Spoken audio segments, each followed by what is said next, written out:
don't feel that something sometime bad will come our way. But it was Tommy Dorsey who penned the words of this song. And for a long time they wouldn't allow him to sing it in the church because somebody said it was a little jazzy. But that didn't stop Dr. Dorsey. He just kept on singing and playing. And today that's one of the greatest gospel songs that the saints can rejoice over. No matter what's going on down here, we can all look up every now and then and say, precious Lord, take my hand. Have you ever had a weak hand? Have you ever tried to close up your hand and open it up and it wouldn't seem to open up and it looked like that everything was going against you? But in the midst of whatever you were going through, you knew that there was a hand greater than your hand, greater than the hand of any man, that you could just look up and say, precious Lord, take my hand. And then just don't take my hand. I want you to lead me on through the night and through the storm. And when I get down to the river, take my hand and lead me on. Aren't you glad that we have a God who does not slumber, who does not sleep? Aren't you glad we have a God whose eyes are on the sparrow, and I know he watches us? Somebody ought to say hallelujah in here. Somebody ought to say praise the Lord. What would we do if we didn't have the Lord on our side?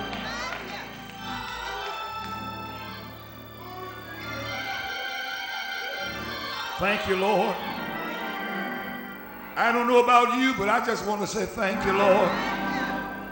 He's been good to me. And I believe he's been good to you. Somebody said, I woke up this morning, but I want to remind you, the only reason you woke up was that the Lord touched you with the finger of love, allowed the blood to flow through your body, allowed you to come to the house of prayer one more time and just stand in the sanctuary of the Lord and raise your hand in adoration and say, thank you, Lord. Oh, thank you, Lord. Our Father and our God, the God of Abraham, Isaac, and Jacob, we come now at this watch of the day to say thank you, Lord, for all of your kindness and all of your goodness. We even thank you for the rain that came our way, but we may not understand why you allow storms to come, but we don't have any doubts. You know what's best for all of us. And now we gather here in this sanctuary to say again to you, thank you for being a mighty God. You brought us from a mighty long way. You brought us through many dangers, seen and unseen. You brought us around dangerous curves. You brought us through low valleys. You've allowed us to climb high mountains. And so we come this morning and say thank you for being our guide. We need you right now. We cannot make the journey by ourselves. We need to feel the unction of your spirit. Somebody around the altar may have a burden right now, but I heard somebody say the other day that you were able to roll all burdens away. Now, Lord, remember the names we call and the names we don't know about. But have mercy upon all the sick, the lame, and the halt. the blind and the disturbed. And no matter what somebody may be going through, I know you have all power, all power, all power is in your hand. Now, Lord, bless every preacher that will stand and proclaim your word. We're living now in a terrible time, but your word is always in order. Bless every church that's open in your name. Now, Lord, as we gather here today, let the Spirit from on high fall on us. Somebody's waiting for a blessing right now. Somebody's waiting to hear a word from the Lord. Somebody's waiting to just hear your voice. I know you're still in the speaking business. And now, Lord, when this life is over, when we finish preaching our last sermon, when we close up our hymn books and Bible and come to the end of our journey, we want to hear your voice saying, servant of God, well done, rest from your labor, come on up a little higher. We know everything will be all right. In the name of Jesus, we pray. Amen. Amen. Amen.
17th verse,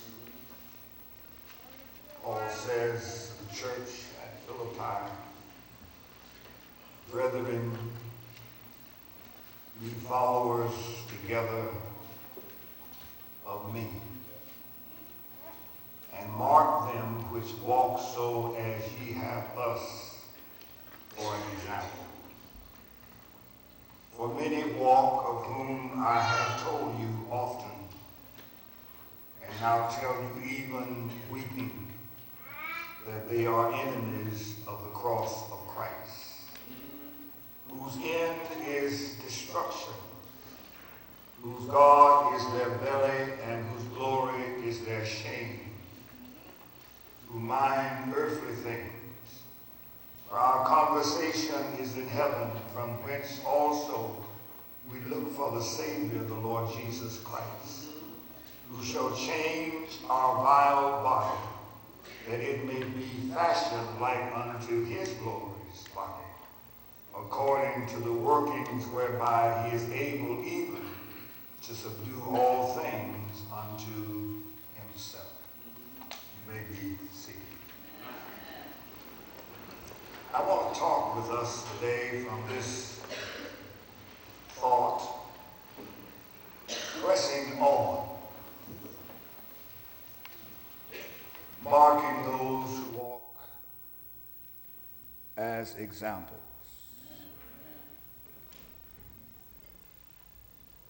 In this letter that Paul wrote to the church at Philippi, this is one of the most important passages in the Bible.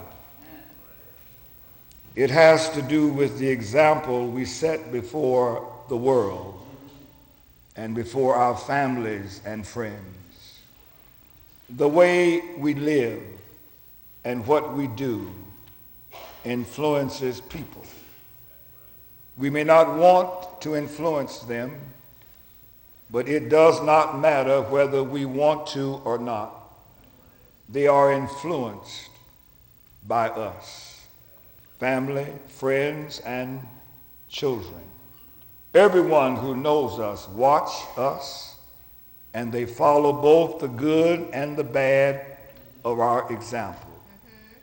It may be conscious or unconscious, intentional or unintentional. We may be willing or we may not be willing for them to follow in our steps. It matters not. They follow our example. We influence people by how we live and by what we do. If we follow good and do good, it encourages them to do good. If we follow bad and do bad, it sets a pattern of bad before others. It even causes some in particular, the young and immature, to think that since we did it and still go along fairly, well, they can do it and get along fairly, we can too. The point is this: the life we live sets a pattern for others to follow. Others are going to follow us no matter what we do. This says something to us, something of critical importance. We must live lives on the highest plane possible. We must at all times remember that we are children of the Lord, and we must walk in his way and according to his word. Well, the point is this: the life we live sets a pattern for others to follow. God put us all here for a purpose. No man was placed on this earth without a purpose.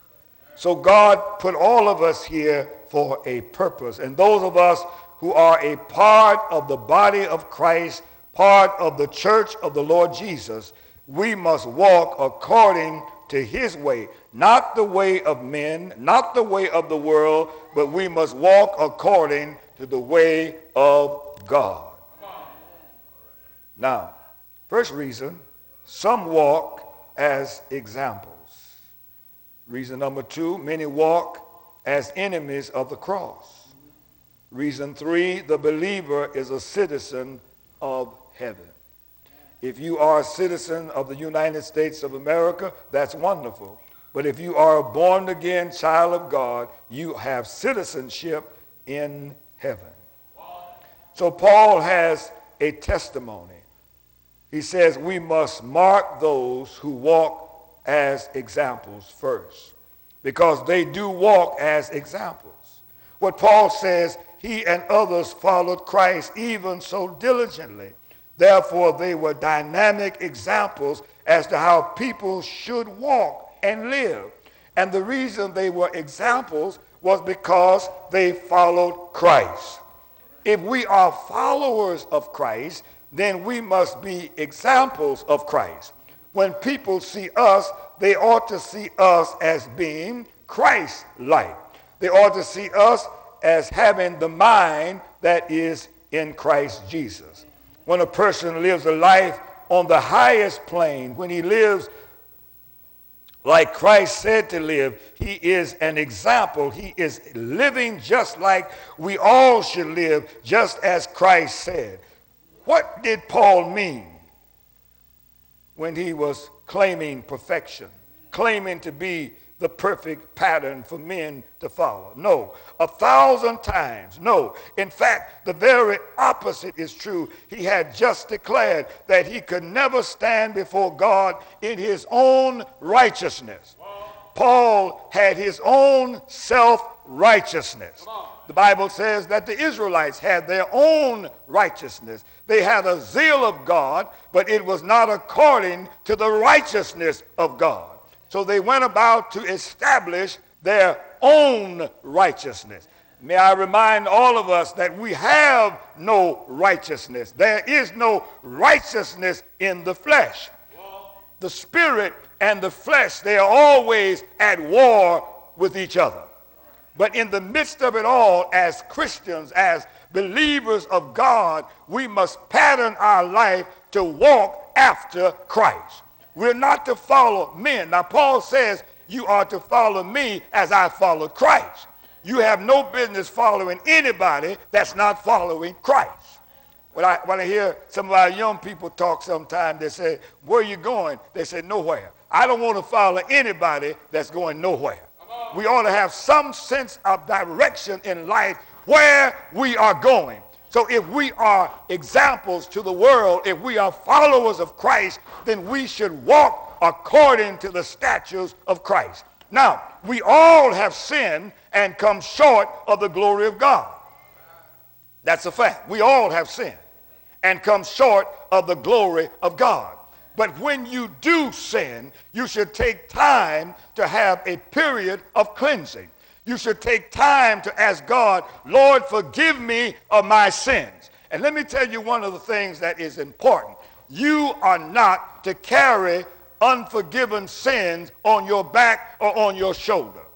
You are to go to God in private and tell God, Lord, I have sinned against you. And you know God is so gracious and so kind, he will throw a token of pardon over your guilty past and set your spirit free. Turn to your neighbor and say, he will set your spirit free. I wish I just had just a few witnesses here. I said, he will set your spirit free. So you don't have to walk around in bondage. You don't have to walk around with your head down. And you can even tell somebody who may be walking wrong, I used to walk wrong, but I got on my knees and asked the Lord to forgive me of my sins. And now I want to be an example. I want to walk in the order of Christ. Not in the order of men, not in the order of sociology and psychology, but I want to walk in the order of God. And when you walk in the order of God, you will walk totally in the order of God, because the Lord says in his word that he will guide the steps of a righteous man. There is no way in the world that one who is filled and anointed with the Holy Ghost can get out of step with God. If you are filled and anointed with the power of God, you will continue to walk in the way of the Lord and not in the way of the world. Now, there are many walkers. some who walk in the way of Satan. That's that wide and broad way. See, there are two ways Jesus talked about. There is a broad way. A broad way. Jesus said that many walk in the broad way. The broad way is filled, but they're walking toward eternal damnation and destruction. But he says, but there is another road. It is called the narrow way. And sometimes all of us need to examine ourselves to see what road we're on. What are we traveling? Are we on the broad way? Now, on the broad way, Paul goes on to talk about how the people act on the broad way. They fill their bellies. They glory in their food. They glory in their clothes. They glory in their wealth. They glory in their jobs. They glory in their social standing. They glory in how well they're doing. But they never glory in the Lord.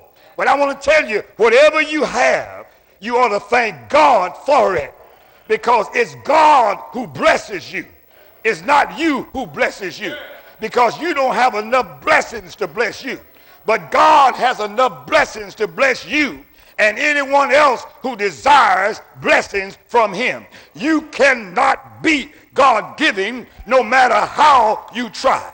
But some, they have decided to walk in that broad way, in the way of deception, in the way of lies, in the way of untruth, and they walk there and they think that they're on their way to heaven. But Paul says, you're wrong. Paul says, I've been there. I was an enemy of the church. I fought the church. I tore up the church. I ridiculed the church. But one day on the Damascus road, when I was on my way to the church at Damascus, when I was on my way to tear up the fellowship of the saints, as I was riding down that road, something happened. I fell from my beast. And you know what? I saw a light that was brighter than the noonday sun. And I fell to the ground. And I heard a voice saying, Saul, Saul, why persecutest thou me? And from that day forward, I began to walk where? In the narrow way. I began to follow Christ. You know, a lot of people in church don't really understand what it means to follow Christ. Do I have a witness here? They don't really understand what it means to follow Christ. And that's why we have to be careful when we give people advice, when we talk to people about their salvation, when we talk to young people about how they ought to live. I said this morning when I first arrived in Chattanooga, and I dare not mention any name, but I remember going, and I didn't have a car, and I would walk through the neighborhood and knock on doors and invite people to come to church. And one day I went by a member's house, and when I went in, the lady was in the bed. She was supposed to have been very ill. And she looked at me and she said, son, I want you to know you're in a bad place. Scared me to death. She said, you're in a bad place. And she said, you're a young man. You need to go down and name a certain street where you can have you some fun. This was an old lady telling me that, a child. Telling me I ought to go have some fun. Then she went and told me about all the fun she's had all her life. You know, and God ain't going to whip me for it. I said, you keep living. All right. Whatsoever a man soweth, the Bible says, that shall he also reap. Yeah. And I tell you, I was so glad to get out of that house, I almost fell off the porch. All right. And I thought one time because people were old, they were righteous. And I love older people. Don't get me wrong. But there's some mean old folk. Oh, yeah. Say it. Am I right? Uh-huh. They don't show the spirit of Christ. We have to walk in the way of Christ and not deposit evil thoughts. Suppose I'd have been a weak young man. All right? Yeah. No telling where I'd have been. All right. I got out of that house. Let me move on now. Paul says, I created my own righteousness. I made up my own stuff. But he says, now what I'm going to do now, he says in the word, I'm going to forget those things. This is the core of the message. I'm going to forget those things which are behind me. Come on. See, a lot of folk come to church, and the reason they can't enjoy worship, they can't get into the spirit, they're carrying too much luggage. All right. The last time I caught a Southwest airline flight to Detroit, I overloaded my suitcase. I carried all my books and everything. I didn't realize that they were going to charge me for that. Come on. I thought I could get by. He says, no, you got to pay $50 more. And I said, I don't think I have another 50. He said, you better come up with one. I did come up with another because I wanted to get home. And that's, you know, when you overload it, you can't release nothing. See, when you got a whole lot of baggage and excess baggage that you don't need. Come on, y'all. A lot of y'all got a whole lot of junk at home y'all throw outdoors. Got a lot of shoes hanging around and on the floor and on the racks that you can give to somebody that would be glad to have a pair of shoes. So you can't really enjoy life. You can't enjoy the goodness of the Lord when you got a whole lot of baggage. What do you mean by baggage, Reverend? Well, I'll tell you what, a lot of junk. When you got a lot of evil in you, when you got a lot of mess in you, you can't enjoy the blessings of the Lord. Somebody's sitting up shouting and you say, why don't they sit down? But you know what? The Bible says, before it's all over, every knee, I didn't make this up, every knee, your knee, my knee, every knee shall bow, and every lying tongue shall confess. Y'all wasn't looking for that today, were you? That's right from the word now. So Paul says, what I'm going to do henceforth, I'm going to forget about my past. I'm going to leave that in the past. And if you got something in your past and it needs to be forgiven, ask God to forgive you for that. And when God forgives you, you don't have to go and tell somebody, well, I asked the Lord to forgive me, I've been forgiven. No, you don't have to do that. That's your personal business. Some things you don't tell other folk. Amen? You don't tell people everything. If you got a few dollars in your pocket, you don't go downtown where the flim-flammers are and start flashing your money. You keep it in your pocket. Yeah. Some things it's between you and God.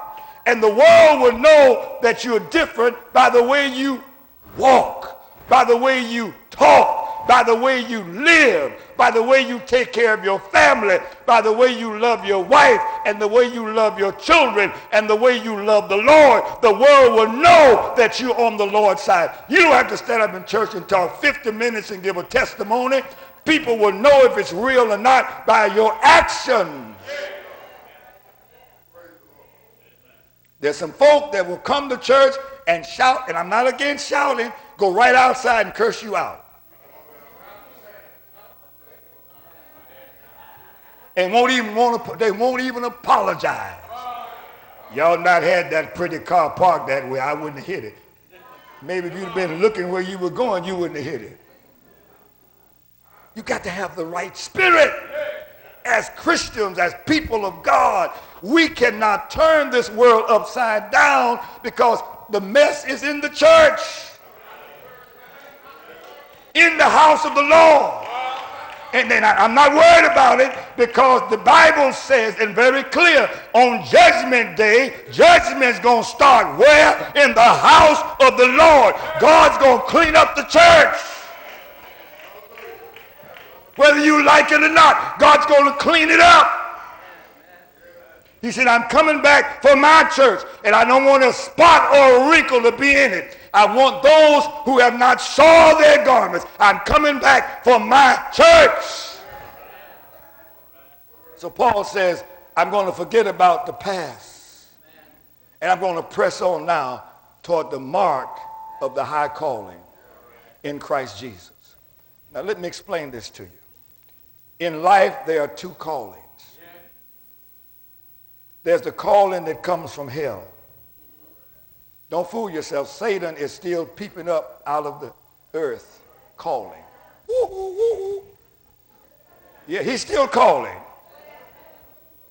You'll be sleeping in your bed and the devil, woo, woo, woo. What is it, Satan? Come on. He's still calling. We have to learn how to listen for the higher calling. There's a higher calling. Turn to your neighbor and say, there is a higher calling. You get in trouble when Satan calls you. You start looking at the wrong skirts. I'm traveling heavy now. Come on. When there is a Lord calling, you start thinking about how you're going to get over on somebody. But when there's a higher calling, that means you put all that junk behind you and you're listening for God to elevate you. You're looking for God to lift you spiritually so that you can be a better Christian, so you can be a better father, a better wife, a better mother. And that's so you can ask even God. And this is the point. It wasn't in my notes, but I better bring it up since I'm on this. That higher calling is even for parents. And you know, I'm disturbed when I look and I see people just letting their children just do anything. And look at me, Reverend Lester going to get you. Now, I'm not the daddy.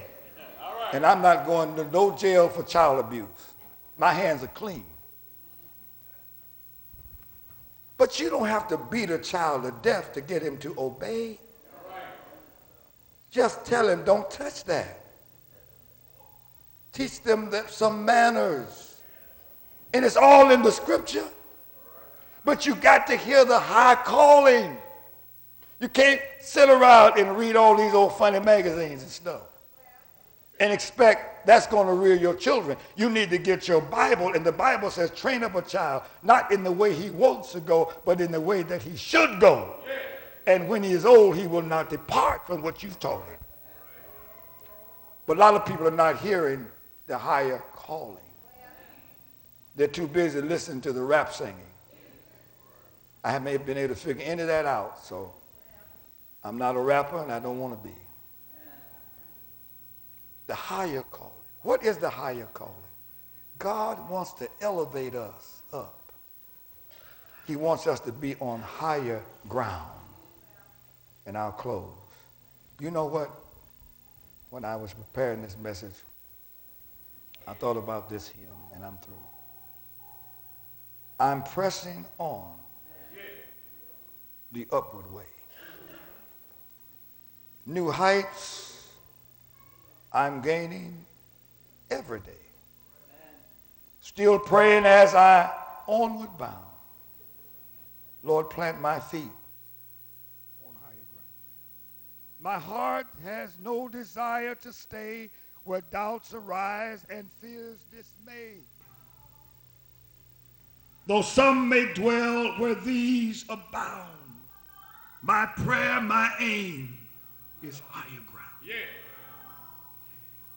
It looked like the hymn writer just got happy and said, well, let me get me a little chorus to add to this. He said, Lord, lift me up, and I shall stand by faith on heaven's tableland, a higher plane than I have found.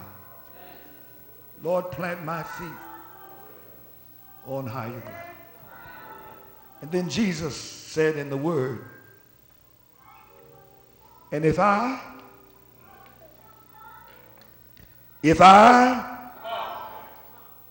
be lifted up from the earth, I will draw not some men, but all men, hallelujah, all men unto me. And I remember in the old Arch and Knob Church, Sister Elzora McDonald, that was her song. And she had a unique way of singing it. And when she'd get happy, she said, who will help me lift Jesus? And that's what Jesus wants us to do. He wants us to lift him up. He said, if you lift me up, I'll do the drawing. If you lift me up, I'll do the saving. If you lift me up, I'll do the cleansing. If you lift me up, I'll do the washing. If you lift me up, I'll make everything all right. For I am Alpha and Omega, the beginning and the end. I am that I am. Somebody ought to say hallelujah here. Somebody ought to say hallelujah again. Lift him up. Lift him up. Still he speaks from eternity. And if I be lifted up from the earth, I will draw all men unto me. Thank God for his drawing power. Can't nobody draw like Jesus can. Can't nobody deliver like Jesus can. Can't nobody heal like Jesus can. Can't nobody raise dead folk up like Jesus can. Can't nobody make the wounded whole like Jesus can. Can't nobody do me like Jesus. Yes, nobody can do me like Jesus. Say yes. Say yes. Yes. Yes! Yes!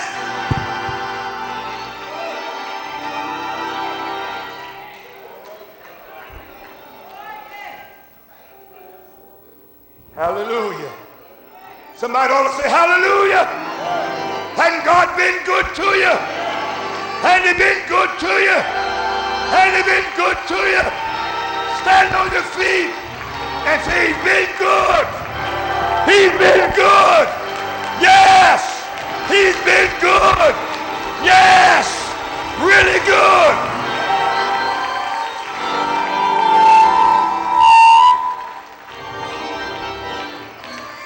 The door of the church is open. Not the door of just Orchard Knob, but the door of the kingdom of God is open. And you know the world is dying and going to hell. But Jesus, every day and every hour, he opens the doors of heaven and invites you to come in. That's what it's all about. If you're here this morning without a church home and you need to forget your past and you need to come to Christ, and be ye transformed by the renewing of your mind, and let Jesus Christ live in your life. You talking about a joy, you talking about a peace, just let him come into your heart. If you're here without a church home, if you're here without Jesus Christ, I invite you to come.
To the Calvary Baptist Church, 1330 Joseph Compton, in the church house where the Dr. Emeritus session was doing the revival. I've been on the mourner's bench all week long. I stayed there till I got satisfied. I heard an old lady sing, "Will the Lord remember me?"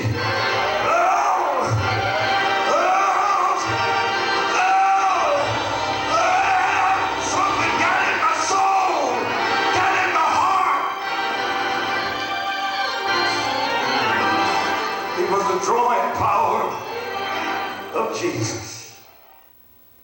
Thank you for tuning in to the Orchard Knob Missionary Baptist Church telecast. We pray that this service has been an inspiration to you. We are located at 1734 East 3rd Street, Chattanooga, Tennessee. Our webpage address is www.orchardknob.org. You can contact us by phone at 423-629-6115 or by email at orchard@orchardknob.org. Tune in next week for another inspirational service with a caring, sharing, and fruit-bearing church.